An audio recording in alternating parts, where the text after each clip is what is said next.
Kivuddeko akakiiko k'ebyokulonda kaafulumya ennongoosereza mu nteekateeka y'ebyokulonda ng'eggwanga lyetegekera akalulu ka 2026. Mu nnongoosereza ezaafulumizibwa mwalimu n'okuddamu okulamba ebifo awalonderwa okusinziira ku nnambika y'ebifo ebirina okulonderwamu abakulembeze. Kaakano akakiiko k'ebyokulonda mu disitulikiti y'e Wakiso kabakanye n'eddimu ly'okusomesa abantu abaneenyigira mu nteekateeka eno.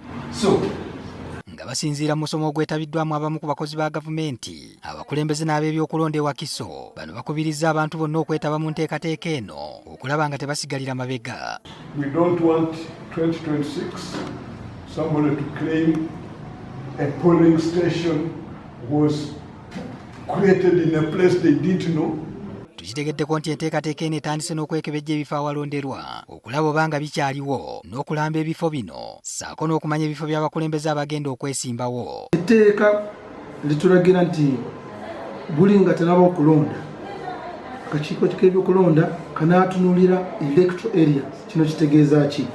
Nti kaddamu ne kalondoola ebifo bye bagenda kwesimbamu electoral areas.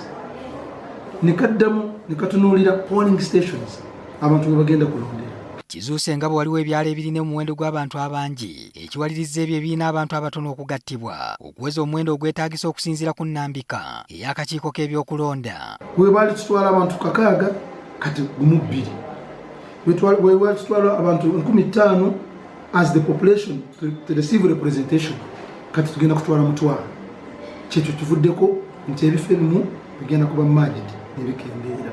Kino kitegeeza nti ku mulundi guno omuwendo gw'abakansala gwa kusalika naddala ku mutendera gwa municipal ne town council nga kiva ku nnongoosereza ezaakolebwa mu nteekateeka y'ebyokulonda. So council zigenda kendeera kuva ku bifo 1,049 byetwali nabyo mu kulonda okwa 2021 ku bifo 703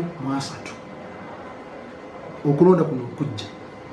Bino nga biri mu different councils. Kyokka batubuulidde nti kino kyakuyambako n'okukendeeza ku nsaasaanya ya ssente z'omuwi w'omusolo ssaako n'okulongoosa mu by'empeereza.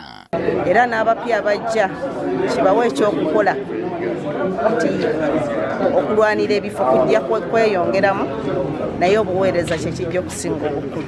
For example, ya municipality ya Nansana ina 94 bwe bakendera ne batuuka wansi mu 6 oba 7 kiyambako ku pressure etuulirwa ku ssente y'omuwi w'omusolo. So omukulembeze ayinza okirabanga abakendezezza ku bifo ebyokwesimbawo naye n'okulumirirwa ensimbi y'omuwi w'omusolo nakyo kikulu. Abamu ku beetabye mu musomo guno basanyukidde enteekateeka eno yakubawa obudde okwetegeka n'okwekenneenya awali ensobi ziterezebwe nga bukyali. Engagement y'abakulembeze y'ebibiina by'ebyobufuzi mu process y'electoral commission kintu kikulu lwansonga nti ffe abanyigirizibwa nga electoral commission ekoze ensobi. Okulamba ebifo awalonderwa kwa kutwala ennaku 10 okusinziira ku nteekateeka eyafulumizibwa akakiiko k'ebyokulonda.